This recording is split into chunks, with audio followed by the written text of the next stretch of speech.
के मसीह मिनिस्ट्री में आपका स्वागत है। यहाँ परमेश्वर के जीवित वचन और प्रार्थना के माध्यम से अनेक जीवन बदल रहे हैं। लोग चंगाई, छुटकारा और नया जीवन पा रहे हैं। आप भी इस मिनिस्ट्री का हिस्सा बने। नए वीडियोस और लेटेस्ट अपडेट पाने के लिए हमारे चैनल को सब्सक्राइब करें। धन्यवाद। Praise the Lord, hallelujah. परमेश्वर का धन्यवाद करते हैं इस सुंदर सुबह के लिए जो प्रभु ने आपके और हमारे जीवन में जोड़ी है। मेरा विश्वास है कि आज का दिन आपका बहुत अच्छा गुजरेगा और आज के दिन प्रभु आपके कामों को सफल करेगा, आपकी प्रार्थनाओं का उत्तर देगा। इसलिए प्रभु में बने रहें, प्रार्थना में लगे रहें। और जैसा कि आप जानते हैं कि हम लोग सीख रहे हैं निर्गमन की किताब उसके 20 अध्याय से उन आज्ञाओं के विषय में जो आज्ञाएं परमेश्वर ने मूसा को दी थी कि इजराइलियों को इन आज्ञाओं को बता दे। एक तरीके से यदि मैं कहूं कि परमेश्वर ने एक संविधान दिया पूरे मानव जाति के लिए कि सब लोग इस आज्ञा के अनुसार अपने जीवन को व्यतीत करें। यदि तुम इन आज्ञाओं को मानोगे तो मैं तुम्हें आशीष दूंगा, मैं तुम्हें आगे बढ़ाऊंगा, मैं तुम्हें सफल करूंगा। तब परमेश्वर ने वो आज्ञाएं मूसा को सुनाई। उनमें से कुछ आज्ञाएं हमने देख लिया, उनका मतलब हमने देख लिया है और वो कितने इंपॉर्टेंट है हमारे लिए ये भी हमने देख लिया। तो एक और विशेष आज्ञा जो प्रभु ने आपके और मेरे लिए दी है, और आज समाज में बहुत सारे लोग इस आज्ञा के विरोध में चल रहे हैं। इस आज्ञा के उल्टा सब लोग काम कर रहे हैं, लेकिन कोई भी ऐसा नहीं है जो इस आज्ञा का पालन करता हो। लिखा है 20 अध्याय और 13 पद में कि तू खून न करना। यहां पर परमेश्वर ने एक आज्ञा दी कि तू किसी का भी खून मत बहाना, किसी मनुष्य की तू हत्या न करना। यह परमेश्वर ने आज्ञा दी हम सब के लिए। कई बार देखने को मिलता है कि जब लोग कहते हैं कि हमने पुराने नियम में पढ़ा और देखा कि लोग बहुत लड़ाइयां लड़ते हैं, एक दूसरे को मारते हैं, युद्ध होते हैं, लेकिन आपको जानकर हैरानी होगी कि परमेश्वर के दिल की इच्छा नहीं है कि मनुष्य किसी का मर्डर करे, किसी को मारे। परमेश्वर नहीं चाहते, क्योंकि हर एक मनुष्य परमेश्वर के स्वरूप और समानता में बनाया गया है और कोई नहीं चाहता कि कोई मेरे स्वरूप को मार दे, कोई नहीं चाहता कि कोई मेरे बच्चे को मार दे। नहीं, किसी की दिल की इच्छा नहीं है। जबकि हम तो मनुष्य हैं, तो वो तो परमेश्वर है, वो भी नहीं चाहता कि मेरे बच्चे किसी के द्वारा मारे जाएं, मेरा स्वरूप नष्ट किया जाए, वो नहीं चाहता। लेकिन जो उसने कानून बनाया, जो उसने नियम बनाए, उसके आधार पर जो कोई गलत काम करता है, क्योंकि वो न्यायी परमेश्वर भी है, जो कोई गलत काम करता है उसे उसका दंड मिलता है। जैसे देश का कानून नहीं चाहता कि किसी को जेल में डाले, किसी को फांसी की सजा दे, नहीं चाहते हैं, लेकिन नियम ऐसे बने हैं, कानून ऐसा बना हुआ है कि यदि कोई गलत करेगा तो उसे सजा भी मिलेगी। ऐसे ही परमेश्वर का संविधान है। परमेश्वर नहीं चाहते, परमेश्वर ने लिखा कि तो खून न करना। परमेश्वर की इच्छा है ये कि कोई भी मनुष्य एक दूसरे को न मारे। सो आपको और मुझे इस आज्ञा को फॉलो करना है अपने जीवन में। आप जानते हैं सबसे पहले जब परमेश्वर ने सृष्टि का निर्माण किया तब कोई किसी का खून नहीं किया करता था, तब कोई किसी को मारा नहीं करता था। लेकिन जब ये पाप इंटर हुआ, जब शैतान ने इस धरती पर कार्य करना शुरू किया, मनुष्य के जीवन में जब पाप आया, तो उस पाप के कारण यह भावना उसके अंदर उत्पन्न हुई और सबसे पहले कैन ने अपने भाई हाबिल को मार दिया, मर्डर हुआ। और इसी बात को यीशु मसीह ने आगे मत्ती रचित सुसमाचार उसके 5 अध्याय में हमें समझाया। उसके विषय में यदि आप मेरे साथ में निकाल लेंगे 5 अध्याय और उसका 21 और 22 पद यदि आप पढ़ेंगे, लिखा है तुम सुन चुके हो कि पूर्व काल के लोगों से कहा गया था कि हत्या न करना। तुम सुन चुके हो इस बात को कि परमेश्वर ने तुम्हें आज्ञा दी थी कि हत्या न करना। बहुत सारे लोग सोचते हैं कि अब हमें आज्ञाओं को फॉलो करने की आवश्यकता नहीं है, लेकिन आपको मैं बताऊं प्रभु यीशु मसीह हर एक आज्ञा को पूरा करते थे। उन्होंने हर एक आज्ञा को माना और उसे हमें भी सिखाया कि तुम्हें भी ऐसे ही करना है। देखो यहां पर लिखा हुआ है कि तुम सुन चुके हो कि पूर्व काल के लोगों से कहा गया था कि हत्या न करना, और जो कोई हत्या करेगा वह कचहरी में दंड के योग्य होगा। ये परमेश्वर ने आज्ञा दी थी। अब यीशु मसीह क्या कह रहे हैं, परंतु मैं तुमसे कहता हूं कि जो कोई अपने भाई पर क्रोध करेगा वह कचहरी में दंड के योग्य होगा, और जो कोई अपने भाई को निकम्मा कहेगा वह महासभा में दंड के योग्य होगा। जो कोई कहे अरे मूर्ख, वह नरक की आग के दंड के योग्य होगा। यहां पर प्रभु यीशु मसीह इन 10 आज्ञाओं को और कठोर कर देते हैं। पहले इतनी कठोर थी कि तू हत्या ना करना, मीन्स जब आदमी हत्या करेगा तब उसे दंड मिलेगा, ये पहले ऐसा था। लेकिन अब यीशु क्या कह रहे हैं? अब यीशु कह रहे हैं कि अब मैं तुमसे कहता हूं, अब मैं तुमसे क्या कहता हूं कि यदि तुम हत्या, तो बहुत दूर की बात, बहुत बड़ी बात हो गई, यदि तुम क्रोध भी करोगे, यदि तुम गुस्सा भी करोगे अपने भाई पर, तो भी तुम दंड के योग्य हो। यदि तुम अपने भाई को कहोगे अरे मूर्ख गुस्से में, तो भी तुम दंड के योग्य हो। मीन्स कितना कठोर कर दिया प्रभु यीशु मसीह ने इस आईन आज्ञाओं को, इस नियम को, इस कानून को। प्रभु यीशु मसीह कहते हैं परमेश्वर ने तुमसे कहा था, तुम सुन चुके हो कि हत्या न करना, लेकिन मैं तुमसे कह रहा हूं हत्या तो बहुत दूर की बात है, तुम किसी पे गुस्सा भी मत करना। यदि तुम गुस्सा करोगे तो तुम्हें इसका भी दंड मिलेगा। क्यों प्रभु यीशु मसीह गुस्सा करने के लिए भी मना कर रहे हैं? कारण यह है कि हत्या आदमी गुस्से में ही करता है। जब उसके अंदर गुस्सा होता है तब वो दूसरे की हत्या को करता है, तब उस दूसरे का खून करता है, क्योंकि उसे गुस्से में उसे सोच समझने की सामर्थ्य समाप्त हो जाती है। इसलिए वो उसका दूसरे व्यक्ति का खून कर देता है। गुस्सा एक कारण है इसका, मर्डर करने का, खून करने का, लड़ाई झगड़े का कारण है गुस्सा। यदि आप अपने गुस्से को कंट्रोल कर दें तो आप लड़ाई झगड़ा ही नहीं करेंगे, और लड़ाई झगड़े नहीं होंगे तो आप खून नहीं करेंगे, किसी का मर्डर नहीं करेंगे। कैन ने जब अपने भाई को मारा तो वो गुस्सा था, उस गुस्से में आकर, उस क्रोध में आकर उसने अपने भाई को मार दिया, पहला मर्डर किया। यानी कि प्रभु यीशु मसीह कह रहे हैं कि तुम्हें अपने गुस्से को कंट्रोल करना है। बाइबल कहती है तुम्हारा गुस्सा सूर्यास्त होने से पहले समाप्त हो जाना चाहिए। मनुष्य हैं, हो सकता है कई बार गुस्सा आए, लेकिन तुम्हारा गुस्सा सूर्य अस्त मीन्स दिन ढलने से पहले समाप्त हो जाना चाहिए, और यदि वो समाप्त नहीं हो रहा तो तुम पाप कर रहे हो। सो प्रभु यीशु मसीह यहां पर कहते हैं कि क्रोध भी नहीं करना है। आज आपको अपने मन में एक डिसीजन लेना है, यदि आप प्रभु यीशु मसीह के पीछे चल रहे हैं। खून तो बहुत दूर की बात है, आप यह डिसीजन लें कि प्रभु मैं क्रोध नहीं करूंगा। और जब आप ये डिसीजन लेंगे कि मैं आज के बाद क्रोध नहीं करूंगा, मैं आज के बाद गुस्सा नहीं करूंगा, पवित्र आत्मा आपको शक्ति और सामर्थ्य से भरेगा, और आपके अंदर का गुस्सा जो आपको खून करने तक ले जा सकता है, मर्डर करने तक ले जा सकता है, लड़ाई झगड़ों तक ले जा सकता है, परिवार को तोड़ सकता है, वो गुस्सा धीरे धीरे समाप्त होने लगेगा। और जब गुस्सा समाप्त होगा तो आपका परिवार खुशहाल परिवार होगा। आप परमेश्वर की दृष्टि में विश्वास योग्य ठहरेंगे, धर्मी ठहरेंगे, एक अच्छे व्यक्ति ठहरेंगे, क्योंकि आप परमेश्वर की आज्ञा को मान रहे हैं। सो समझ रहे हैं मेरी बात को? परमेश्वर ने कहा हत्या न करना, और यीशु ने कहा क्रोध न करना, क्योंकि क्रोध हत्या की जड़ है। क्रोध से ही कोई व्यक्ति हत्या को करता है।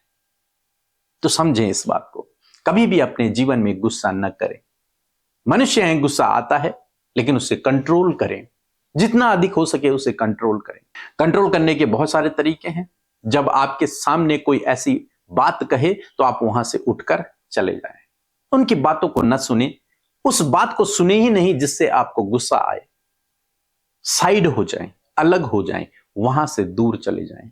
और जब आप ऐसा करेंगे, निश्चय प्रभु आपके जीवन में काम करेगा। सो प्रभु आपको इस वचन के द्वारा बहुतायत से आशीष दे। आमीन।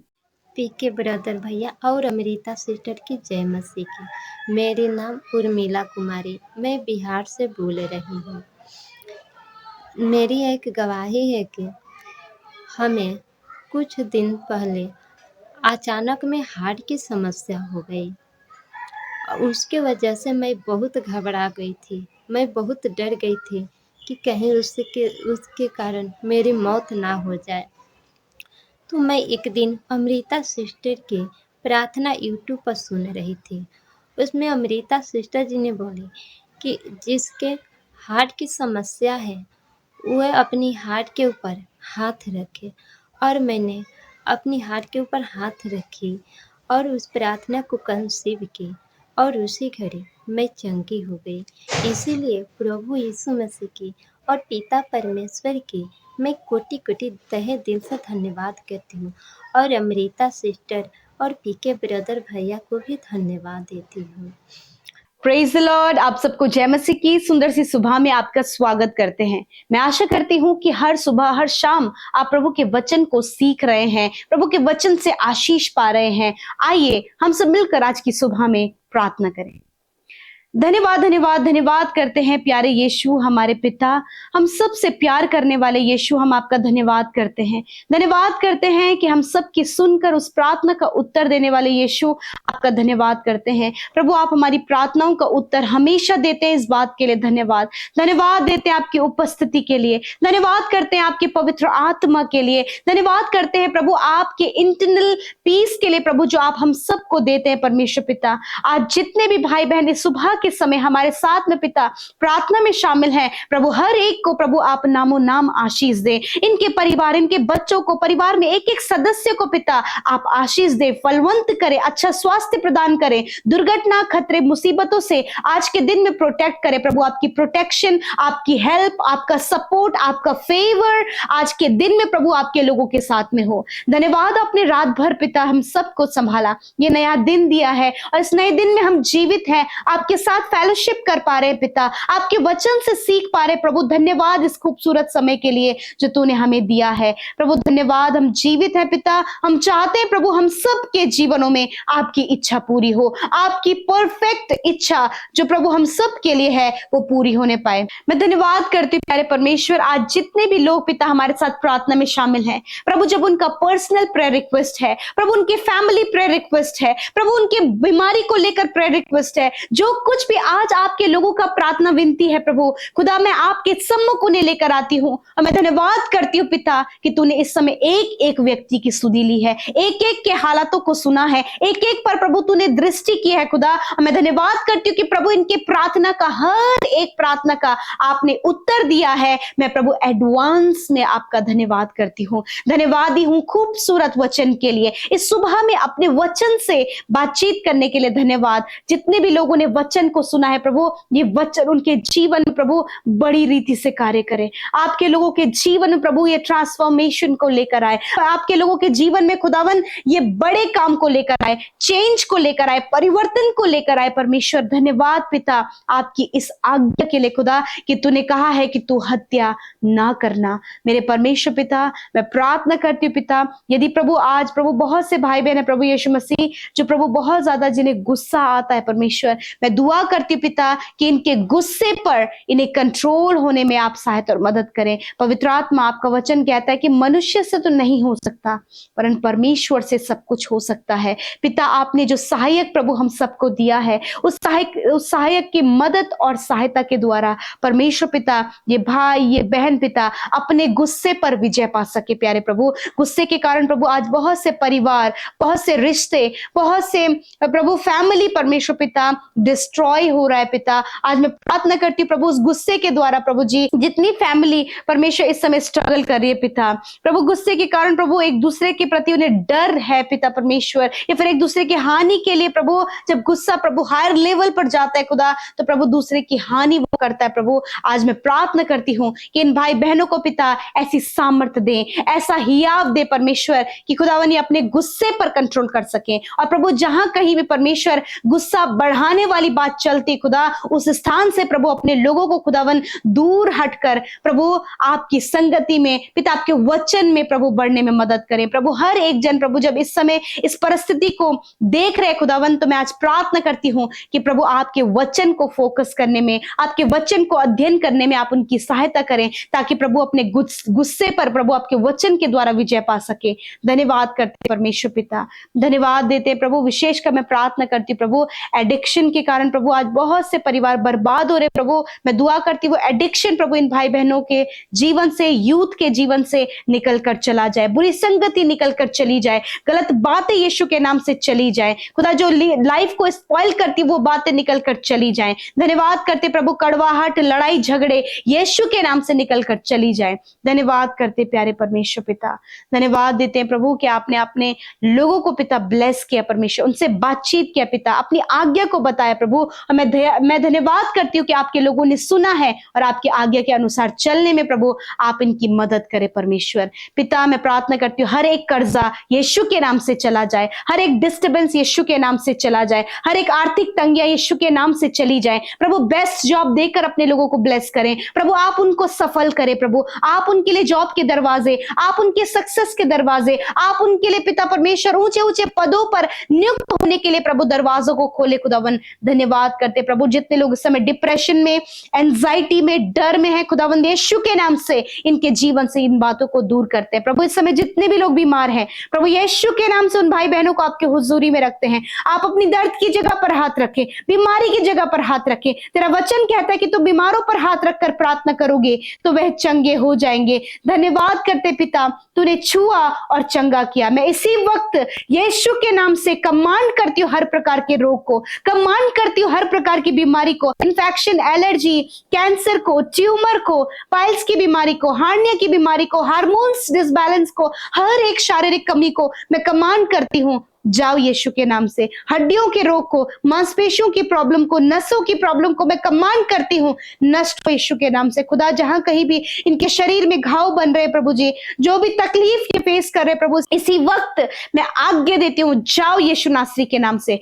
प्रभु। तेरी चंगाई की घोषणा करते हैं प्रभु, अच्छे स्वास्थ्य की घोषणा करते हैं। धन्यवाद करते प्रभु, आपने प्रभु छुआ और चंगा किया। आज के दिन में जिस काम पर तेरे लोग हाथ लगाएं वो काम सफल हो, जहां कहीं जाए दुर्घटना, खतरे, मुसीबतों से प्रोटेक्ट करे, क्योंकि आने जाने में प्रभु तो अपने लोगों की रक्षा अब से लेकर सदा तक करता रहेगा। विशेषकर प्रभु इस बरसात के मौसम में होने वाली हर एक प्राकृतिक आपदा के ऊपर परमेश्वर प्रभु हम आपके कंट्रोल को मांगते हैं खुदावन। जिन भी जगहों में प्रभु जी ये प्राकृतिक आपदा, पहाड़ों पर परमेश्वर पिता बहुत ज्यादा प्रॉब्लम्स हो रही है खुदा, प्रभु आपके नियंत्रण को, आपके परमेश्वर पिता सहायता और मदद को प्रभु हम मांगते हैं। प्रभु आप दया करें परमेश्वर पिता, प्रभु आप हर एक बात पर अधिकार रखने वाले परमेश्वर हैं और आपने वो अधिकार हमें दिया है। हम प्रार्थना करते प्रभु जी मौसम को प्रभु नियंत्रण होने में, प्रभु हर प्रकार की नुकसान होने वाली बातों के ऊपर प्रभु हम अधिकार लेते हैं। यीशु के नाम से उन बातों को रोकते हैं in the name of Jesus.